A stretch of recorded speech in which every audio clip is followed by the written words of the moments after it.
Good morning. Um,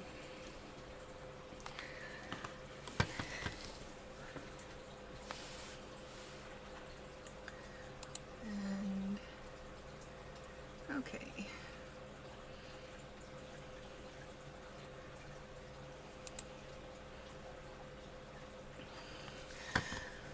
Good morning again. So, apologize for missing yesterday, but I was not feeling well at all. Had a really bad night and knew I wouldn't even be able to sit up long enough in the chair. And I'd hoped to venture out yesterday. Had a staff meeting at church, and I'm just gonna see how things worked out for me, but yeah, none of that happened. I ended up staying home, and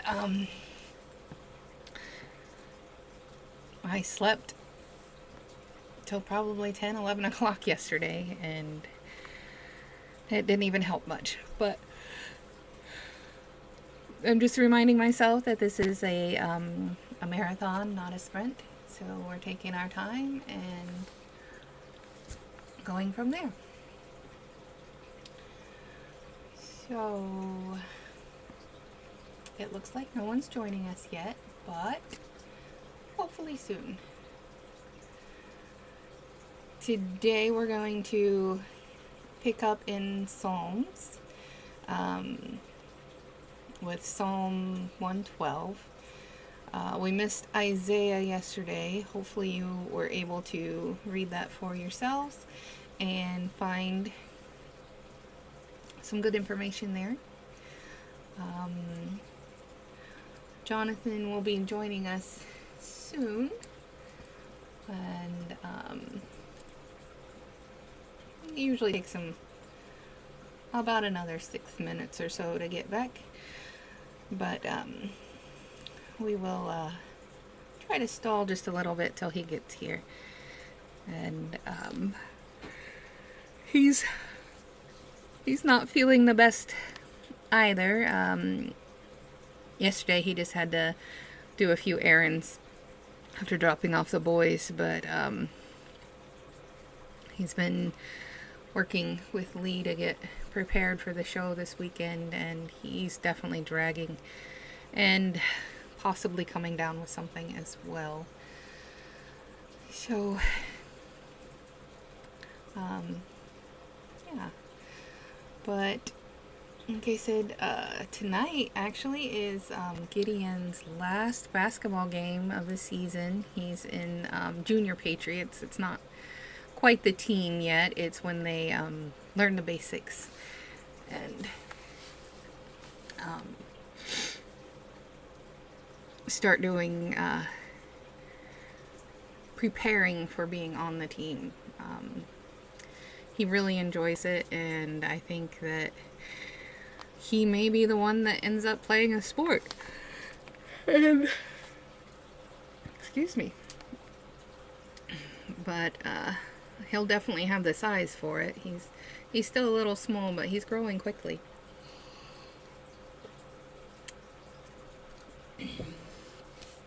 And then, yeah, Jonathan has the flea market with Lee this weekend. And hopefully, I go back to the doctor tomorrow. It's for a follow-up. And I'm assuming some blood work, because a lot of my numbers were pretty far off. And seeing where we are there. So, but anyway, how are we all doing today? I think I'm still by myself. Doesn't look like anyone's on here yet. But hopefully soon. And next week we should be back to normal. Jonathan should be here full time, and not me. I should be back to work, hopefully. I've been doing some work here remotely, but yeah, I need to get back to the office and get started there.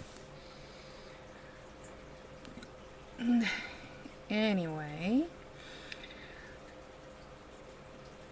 we are going to be, like I said, we're going to be in Psalm today. It's Psalm 112.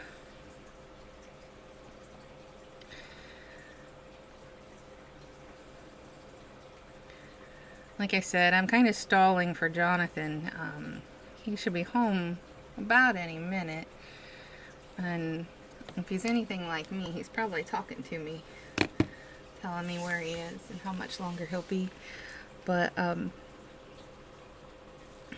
anyway, I have not prepared beforehand, but we will definitely get into Psalm. Also, while we're stalling, this a couple days ago now, my hometown, there was a tragic accident where a semi hit a van which was carrying several Amish people, and there have been 4 fatalities there. It was a man and his 2 sons, and then another Amish man, and the driver of the van is still in very critical condition. So remember them in your prayers, because I mean, the van, there was absolutely nothing he could have done to avoid it. The semi hit him head on. But so keep that family in your prayers. Michael, it's good to see you. And I'll look forward to reading about it in the prayer request. But and yes, I'm glad to be here and upright, still moving a little slow, but we're getting there. And depending on how I'm feeling later, I may try to venture out for Gideon's last game, because it should only be like a half hour or so, but it's his last game and he's super excited. And we have several friends coming that I don't think he even knows about yet, but it should be good times. So we're 10 after. Jonathan should be here about any minute. But how are you, Michael? How are things going for you? Always good to talk to a friend. Yeah, it's always good to share burdens, even when we don't realize that that's what we're doing. But when we talk about things that are bothering us, we're actually sharing our burdens and making them a little lighter. Because anything that's brought out into the light is a little bit easier to deal with, because you can't deal with things when they're in the dark. So, if you notice, I'm not drinking coffee. I actually haven't had coffee since before I was in the hospital. And, I don't know, you might want to record this. I don't even want it. So it's been a lot of juice. Not very much juice. Okay. And Jonathan just said that he's going to be late. So I guess we'll go on without him. But a lot of juice and mostly water. But yeah, coffee just doesn't even sound good. So definitely don't have the caffeine.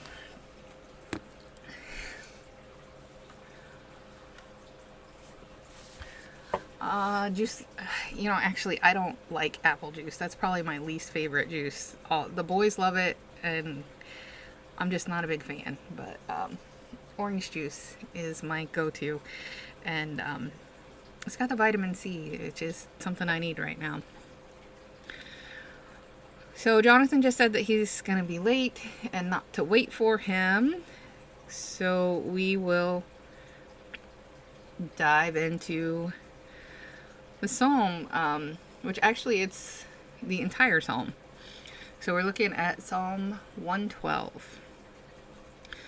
Praise the Lord. Blessed are those who fear the Lord, who find great delight in his commands.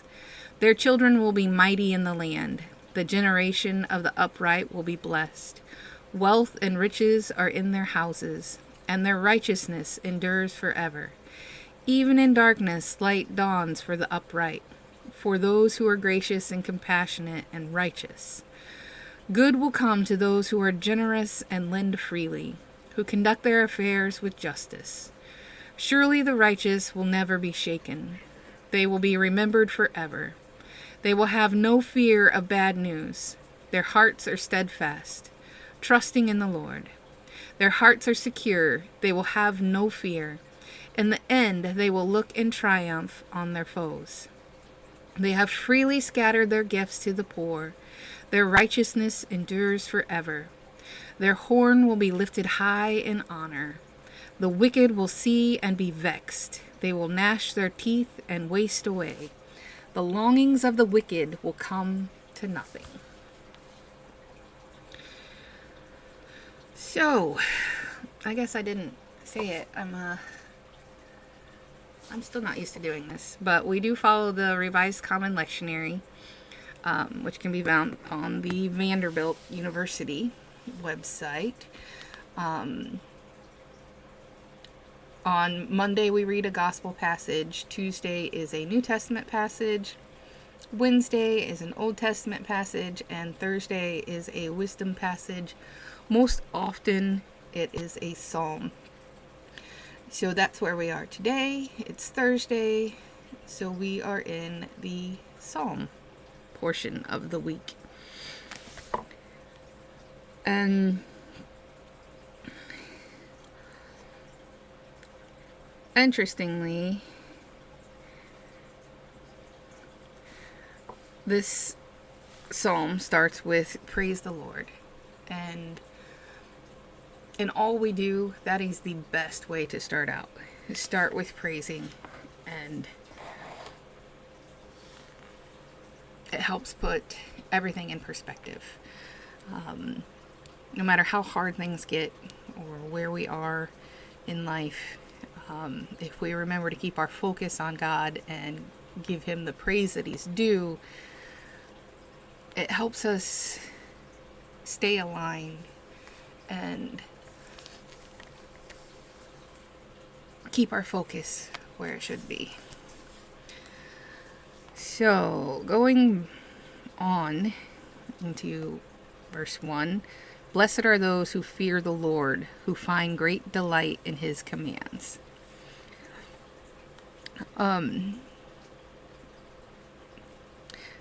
Fear can be a scary word, and I know it was one that always scared me growing up, because fear is used so often in the Old Testament, and generally the word isn't explained well.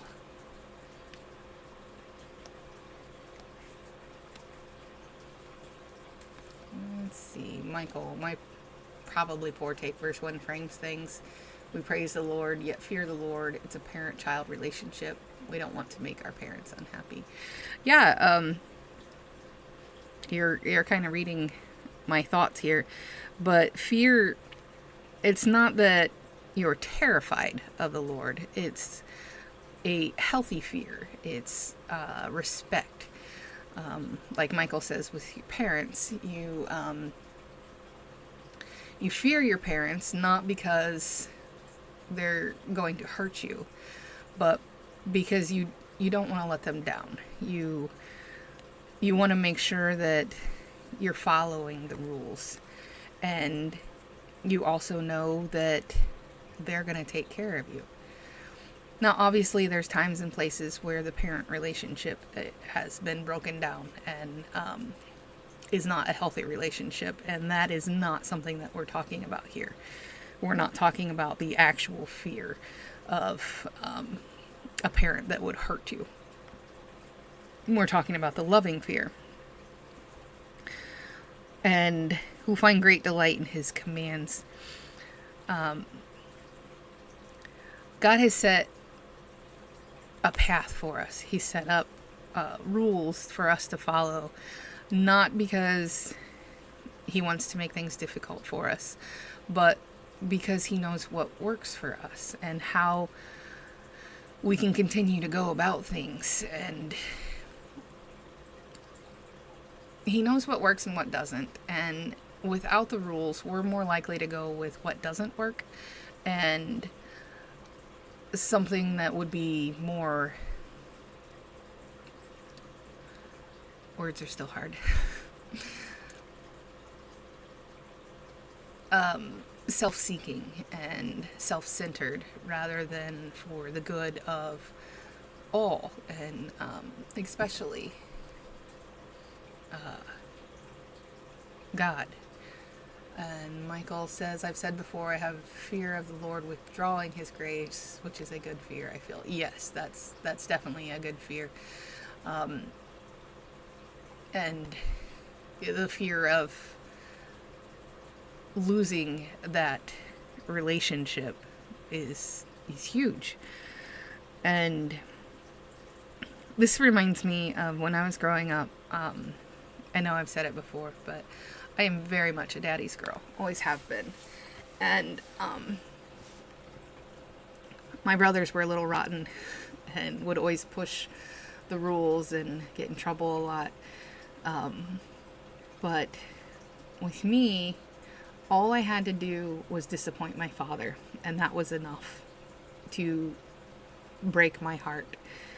Dad likes to tell that he spanked me one time as a child, and he never did it again because I cried for 2 hours, because it wasn't so much about whatever it was I had done, but it was that I'd broken my dad's heart, and he broke my heart. And it was a lesson for both of us. And all he had to do from that point on was just look a little disappointed.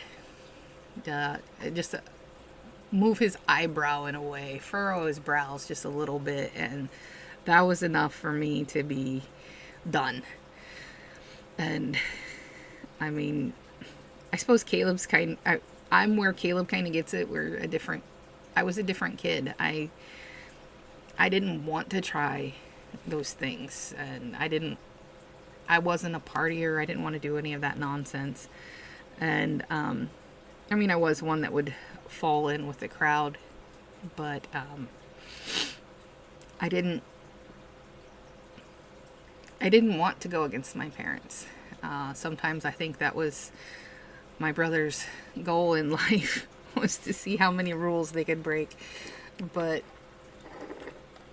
I didn't want any part of that, because I didn't want to disappoint them.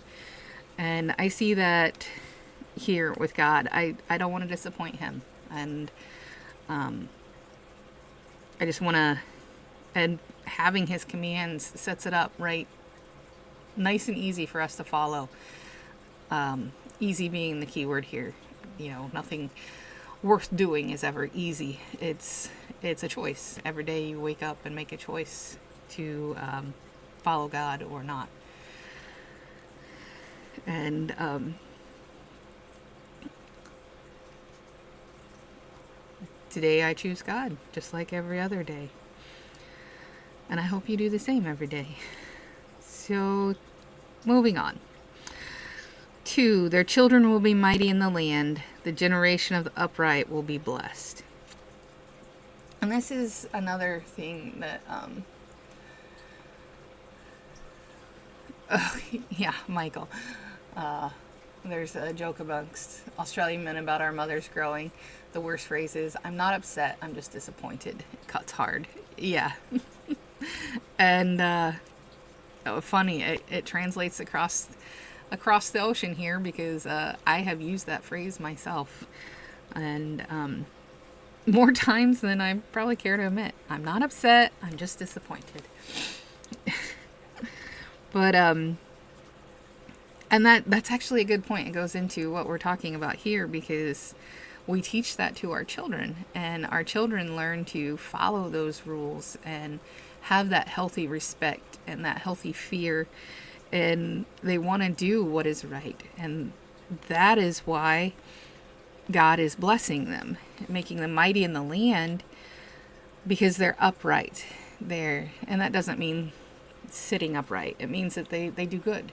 They do what is right and don't fall into the traps of, especially this time, what others were going through.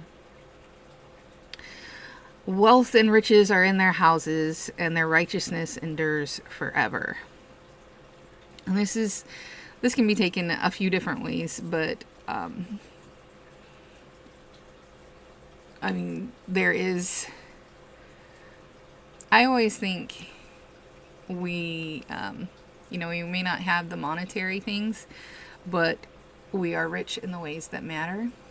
And I see that here. It kind of looks like, they're being paid monetarily as well for their righteousness, because they do good deeds and they deal fairly. So when you deal fairly with those around you, more people are going to want to deal with you, and therefore you're going to be more prosperous. And because even if others aren't believers, they know that you're not going to cheat them.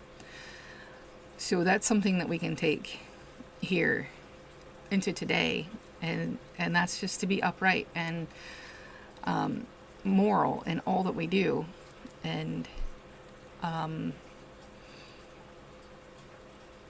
just make sure that we're fair in all of our dealings. Everyone that deals with us may not be fair, but once again, it's a choice. We have the choice to be fair or not. And we know that the consequences of our actions are more than just that one deal or whatever encounter. It goes beyond that, because it's part of who we are. And if we allow negative dealings or unfair dealings to creep into our lives, it can affect other aspects of our life. It's not just in business, but if we're unfair in business and our dealings with other people, we're cheating ourselves, because that can very quickly creep into our heart and make it a heart issue and not just an unfair business deal. And that's kind of where our conscience comes in. The Holy Spirit speaks to us, and he's like, maybe you shouldn't have done that. And it'll nag at the back of your mind until you make it right. But if you don't, then the next time it's a little easier to be unfair, and before you know it, you've become a person that you don't want to be. So stop it before it really starts, and be upright, like the children here that they're talking about. And God will bless. So moving on to 4. Even in the darkness, light dawns for the upright, for those who are gracious and compassionate and righteous. Okay. Michael, the rain falls upon the just and unjust alike.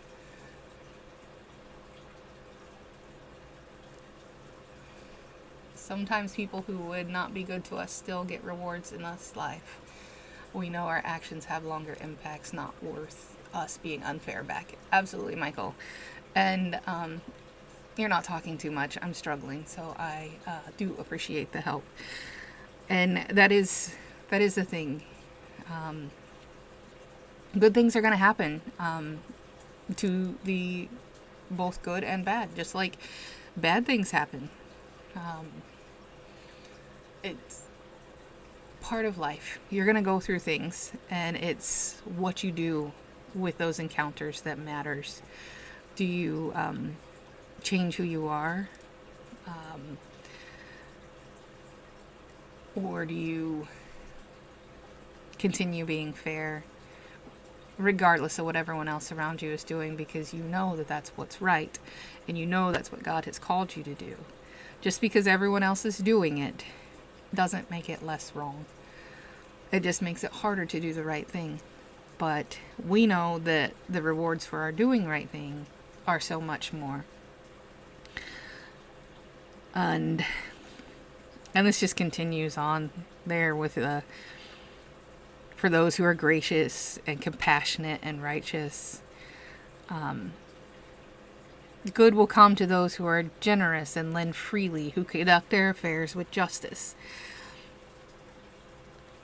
And that just goes along with what I've been saying. It's not a hat that you put on. Your righteousness is not a hat that you wear. It's a way of life. It's something you choose to do every day.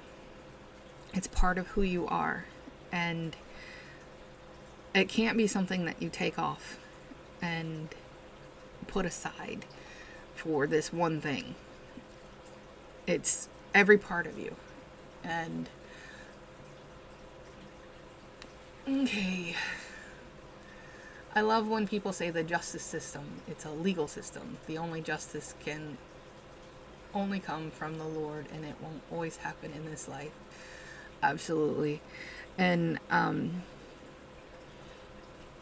it's one thing I like to think about also with the justice system is justice isn't always bad, and it isn't always good. It depends on where you are on the side of justice.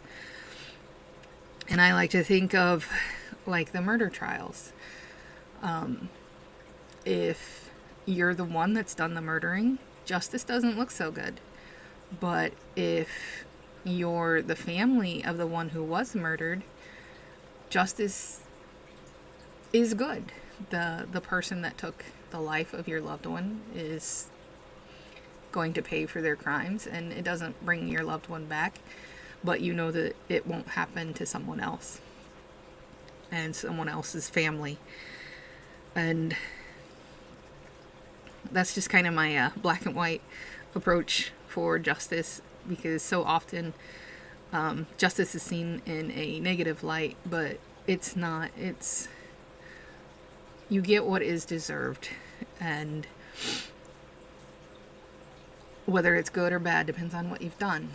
And if you're upright and righteous in all that you do, justice is a good thing. And we may not see justice in this life, but we will when we go to Jesus, when we go to be with Jesus. And what we do every day affects our eternity. And do we want to be sure in what eternity we're facing? Or do we want to question it? And I know I don't want to question, so I try to do what is best, what is right, what is justice. Yeah, justice isn't. What is just, what is righteous, all the time.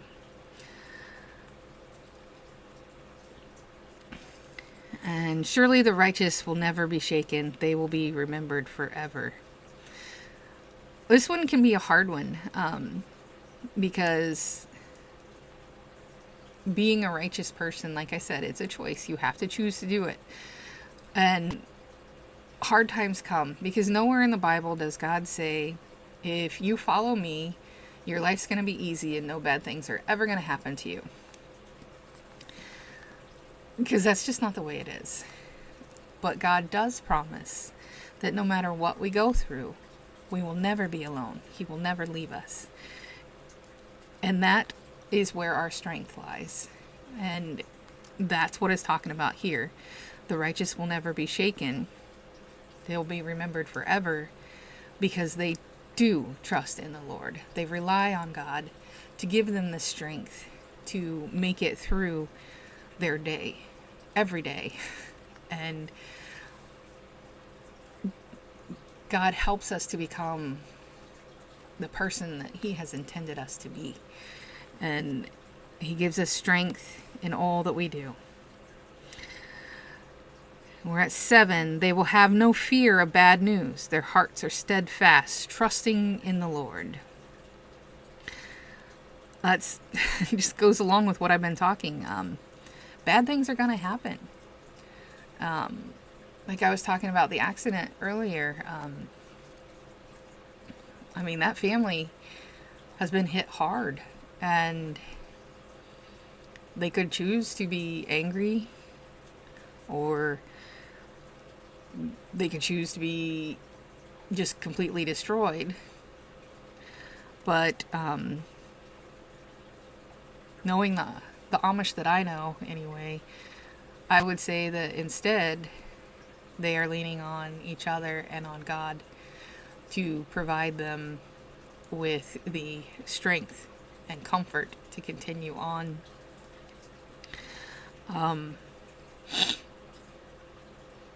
We're not going to get into the differences of religion because honestly I don't know enough of their religion to explain, but it doesn't matter. What matters is that they believe in God and they rely on Him for their strength. And bad news, it doesn't have to be as bad as death. It could be losing a job, or getting a bad grade, or just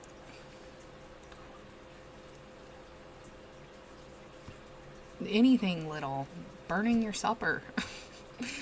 But yeah, footprints once again, Michael. Yeah, God is always there for us, no matter how hard things get. He's there to remind us that sometimes He might be carrying us through the difficult times, but we're never alone.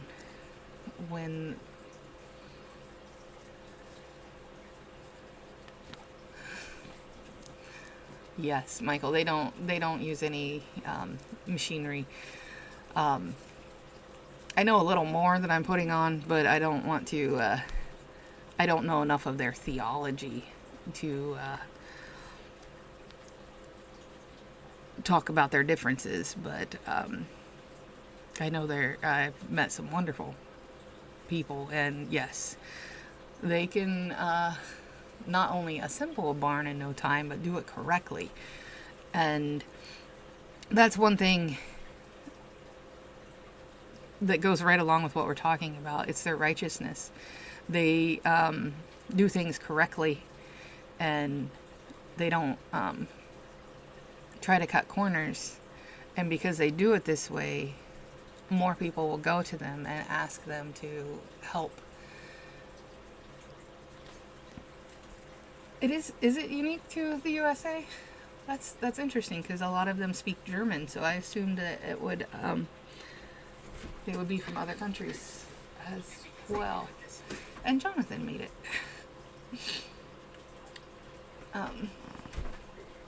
I've had a few squirrels, but Michael's going down that path with me, so.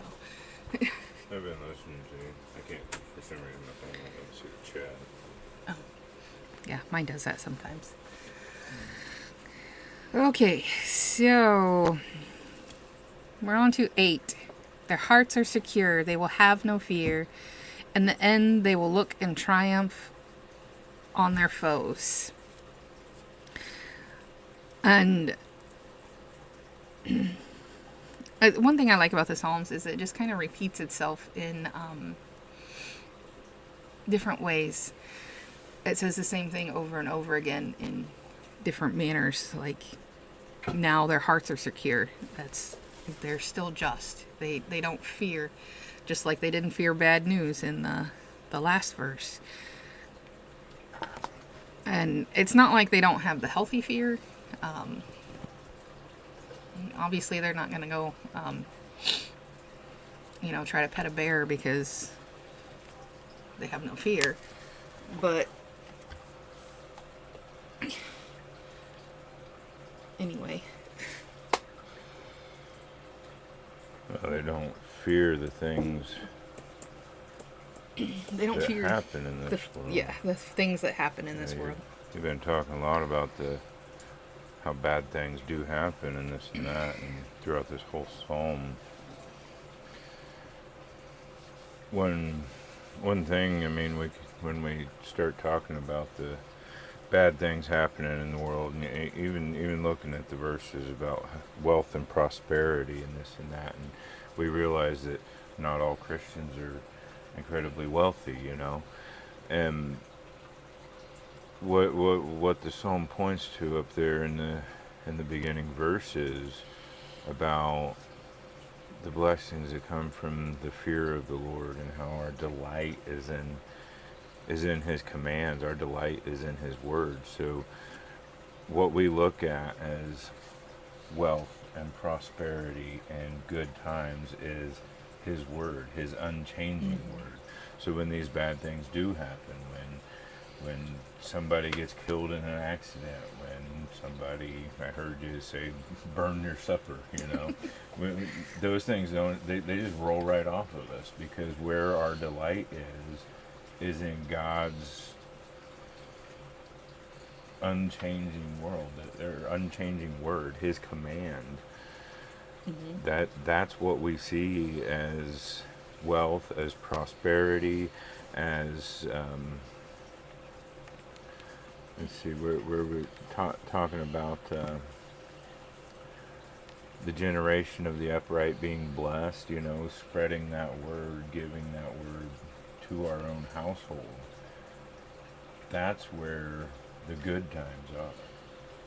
And we don't have to fear anything else. When we fear him, when we have the fear of the Lord, that takes place of this worldly, entirely different definition of fear. We don't have to fear these stupid things happening, because we have we have the righteousness forever with him to look forward to. That's where the wealth is. That's where the prosperity is.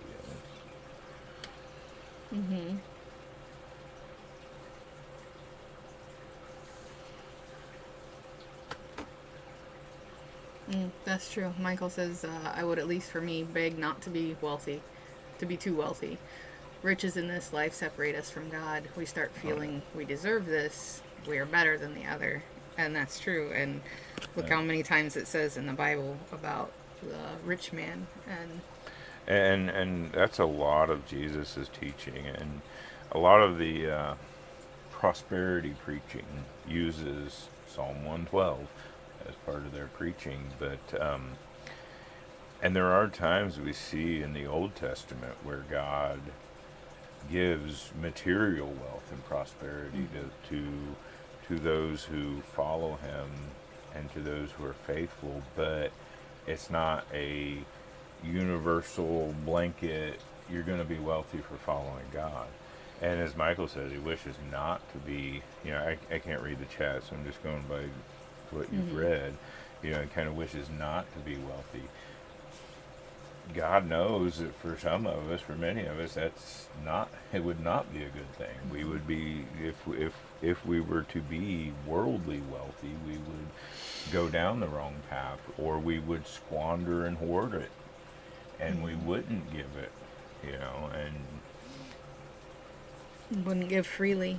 but as long as if we see our wealth as his word, if we find our delight in his word, then we don't even necessarily desire those worldly things. That's not wealth, you know, worldly things are not wealth to us. And it actually goes,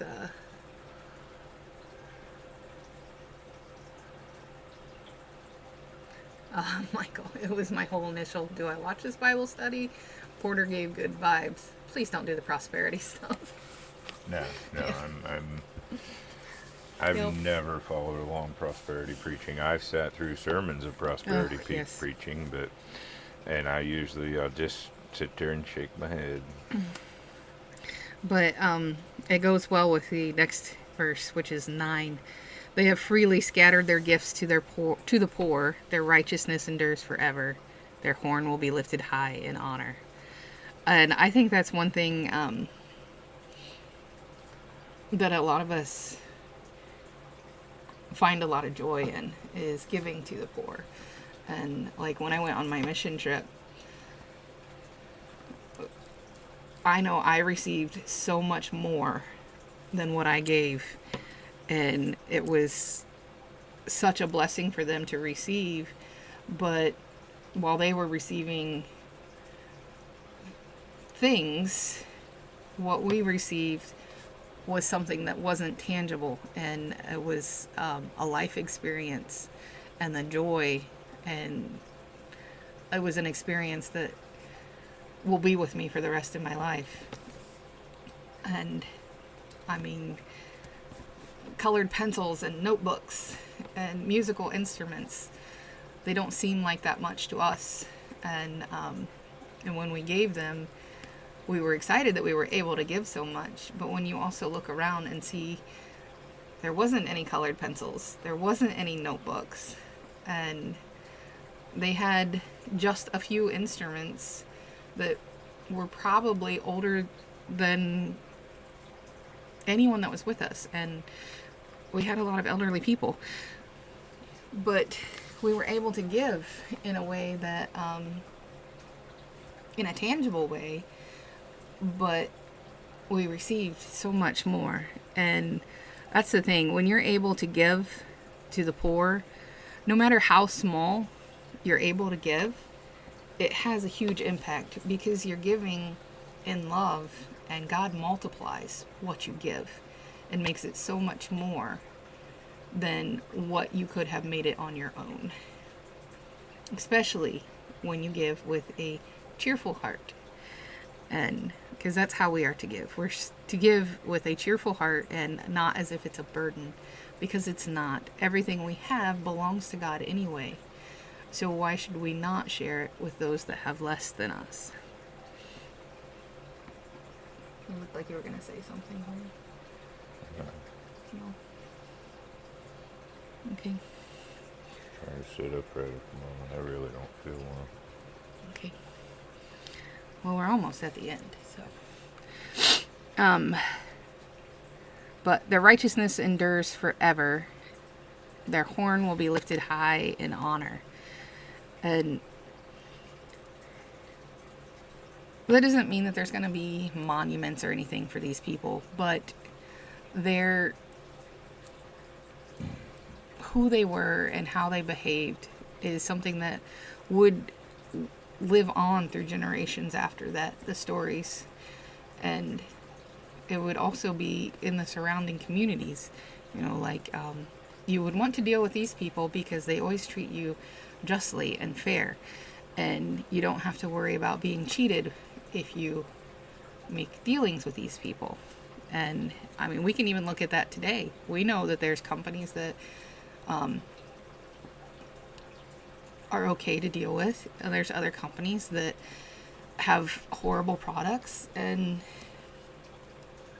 just find ways to cheat you. And we quickly learn which companies are the right ones to go with, and then they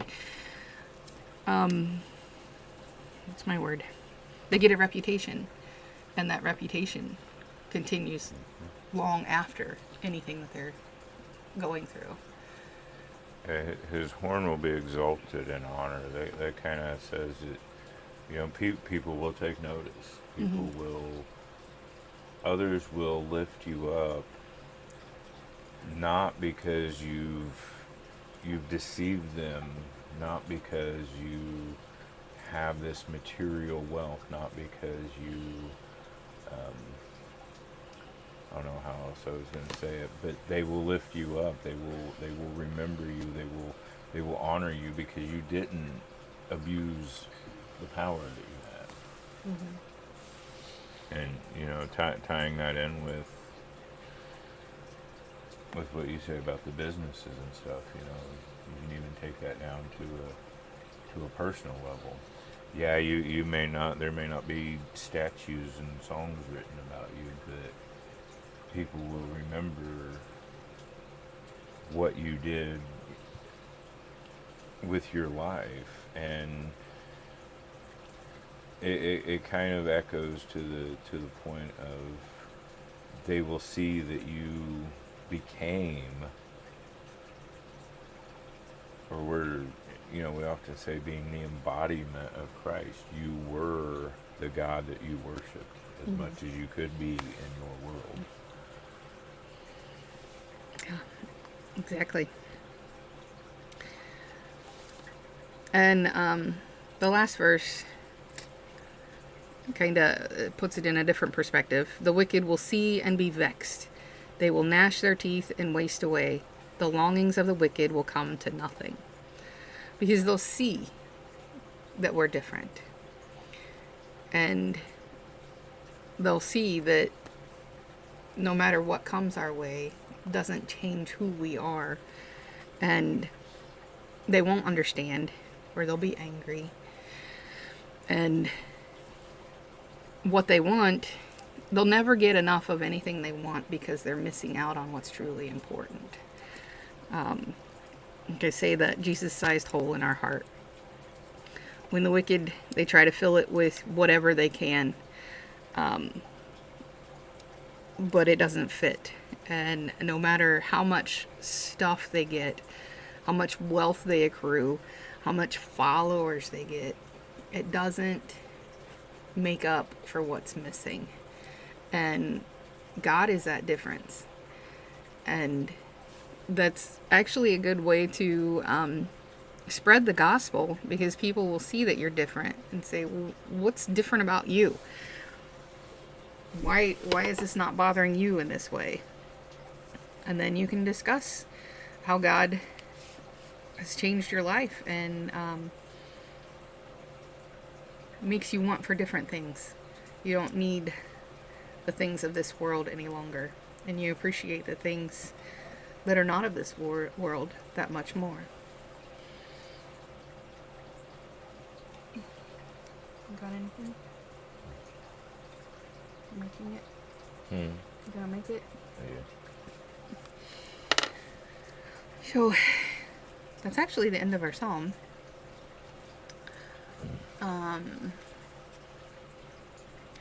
Let's see. Milton wrote, "Abashed the devil stood and felt how awful goodness is." Oh, I like that. That's interesting. Michael also said, "The entire universe belongs to God. How do I own something I did not create? I did not make the 5 acres of land I own." We're just stewards of it. Yes.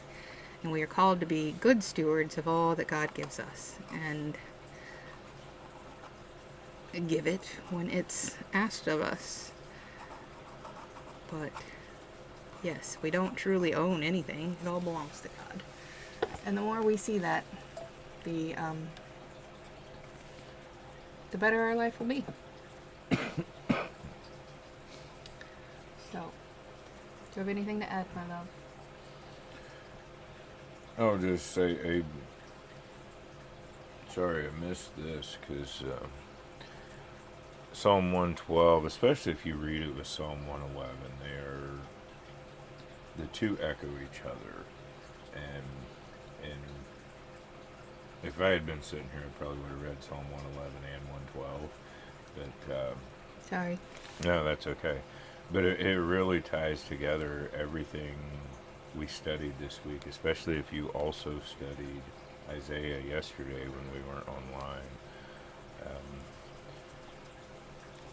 From the continuation of Christ's Sermon on the Mount to Paul talking to the Corinthians to Isaiah yesterday, I read it like 3 times, even though we didn't go live. I read it, and now I'm sitting here. I'm sorry.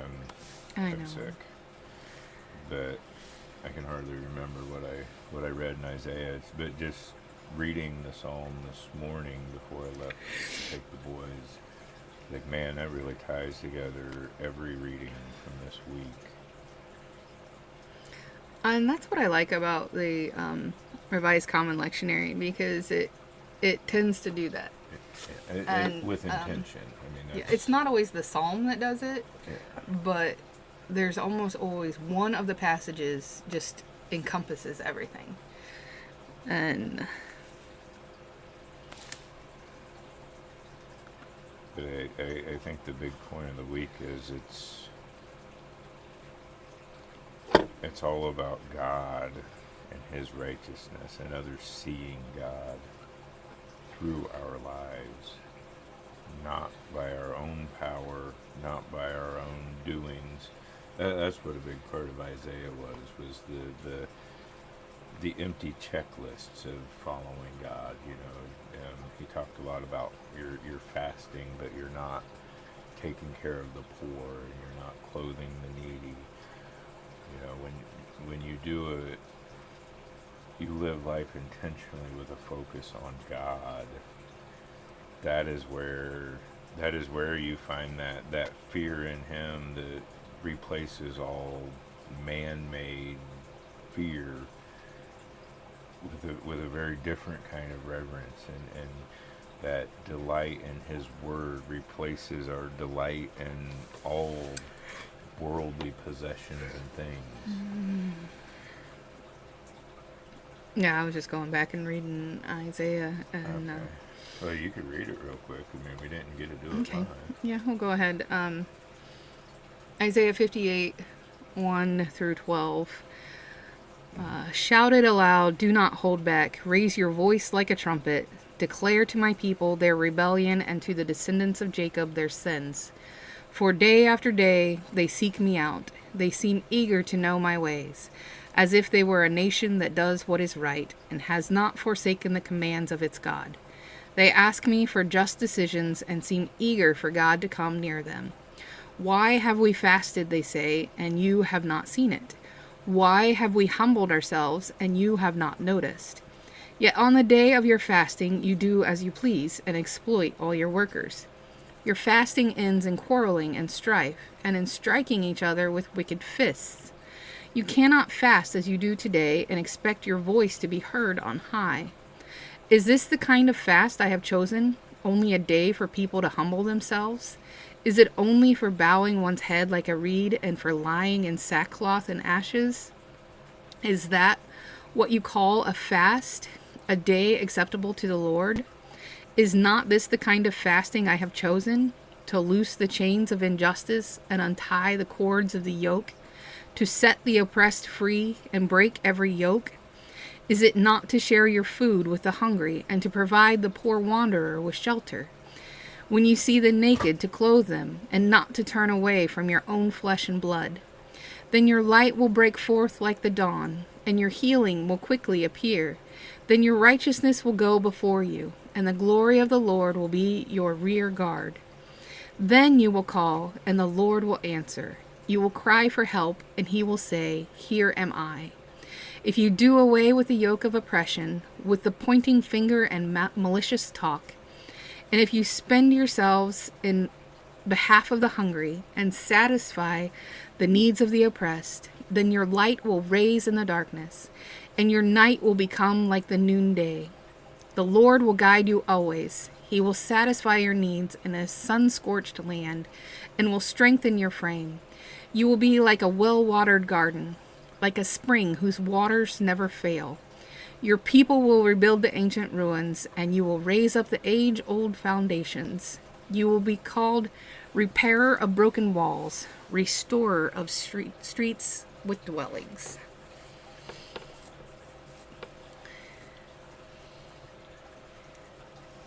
And, Michael, oh man, it's been really rough for you guys of late. And I don't know if Christy's here, but she's had a lot too. Absolutely with legalism, not following what God calls us to do, not following the Word. The Word was there before the beginning. And can we sin 6 days of the week and repent on Sunday and be good with God? Likely not. And that's what I like about Isaiah, and I'm sad that we missed it. But here he's saying, you're doing this thing, but where am I in this? You can't just go through the actions. You have to put God in the rightful place of your actions. If He's not part of it, it's not worth it. It's pointless. I think that's a question that God's kind of asking all of the passages this week. You know, we started off the week with Christ telling us, "You are the light of the world," but then explaining in so many ways through Christ and through Paul and through Isaiah and through the writer of this psalm that may have been David, but we don't know. It's kind of this explanation that humans, to us, okay, we're the light of the world, so we see that as our own doing, our own power, our own prosperity. And what God is asking is why aren't you a reflection of me? Mm-hmm. The light that you shine should be like that mirror we often talk about, and cleaning that mirror. And each step that we take, we clean that mirror a little more and become the image of Him a little more. So the more we clean that mirror, the more light we reflect. Mm-hmm. A lot of the commentators of old, going back like into the 17 and 1800s even, they kind of likened it to the light of the moon. The moon doesn't provide its own light. The moon just it reflects light from the sun. Mm-hmm. That's the light we are to be to the world, not a light that we create ourselves, not a light that we build ourselves, not there's no power behind that light that we have generated on our own. Mm-hmm. It is focus on Him, be more like Him, be Him, to be God, be the embodiment of Christ to the world. That is the light we shine. We shine His light, not our own. And it's also how much of His light we allow in. Also, if we're not Letting it in, we can't right. reflect it. That's why it's so important to start our day, and not just start our day, but spend time in His Word, and because that's ultimately how God speaks to us, is through His Word.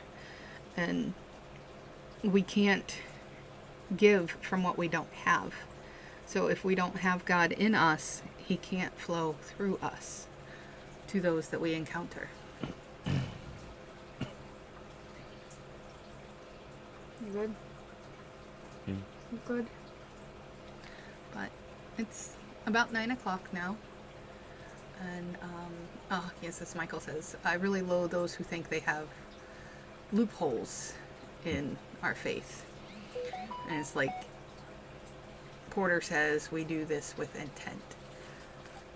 I also feel the need to say to be like Him is a goal, but will fall short. That is why Christ is special. Oh, absolutely. There's always going to be a little dirt on that mirror. That's why we're constantly striving to clean it off a little more, to become more like His image. Our ultimate goal is to be a perfect reflection of Him, but we know there's always going to be some smudges on that mirror. There's always going to be a little dirt. We're always going to be asking Him to clean that mirror, and He will, one step at a time, one little bit at a time. And even when we think that it's as clear as it's going to get in our lifetime, then a fly comes along and poops on it, and it needs cleaned again. You know, it's a weird way to look at it, but yeah, I think of toothpaste. that's why I hesitate when I say to be God in this world. It's not.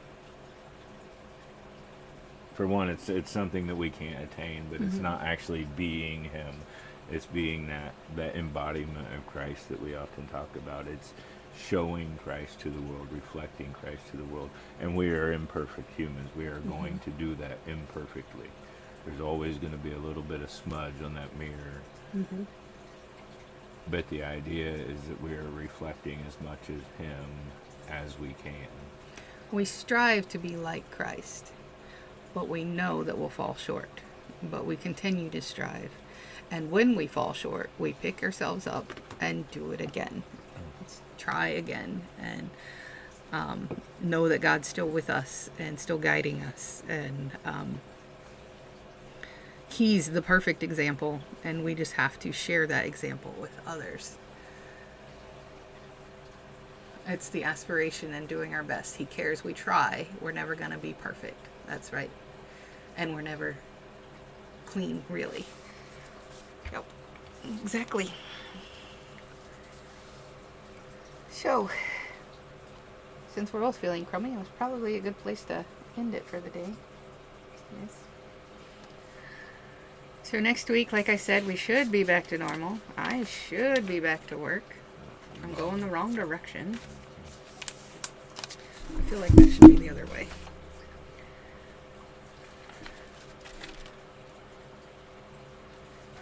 Okay, so Monday, we're going to be back in Matthew 17, verses 1 through 9. So if you want to look ahead, that's where we'll be on Monday.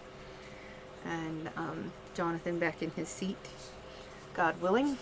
Assuming And till then, continue praying for each other and lifting each other up, especially those who aren't here. And you said Top Chat would show everyone? no, not Top Chat. Live chat? Live chat. Okay. I'm just seeing if Redskin popped in. Doesn't look like he did. So. Yeah, and Redskin probably got hit by that blizzard. Mm. I don't know how far into. He's either North Carolina or South Carolina, but he's close to the Tennessee border too, I think. So I don't know if he got that bomb cyclone that dropped a blizzard on. Oh, yeah. Dropped over a foot of snow on Myrtle Beach, but so I don't know if he's in part of that or not. I haven't heard from Richie either. I need to send him a message, I really do. But I don't think he gets on the Discord, so he may not even know so much what's going on. But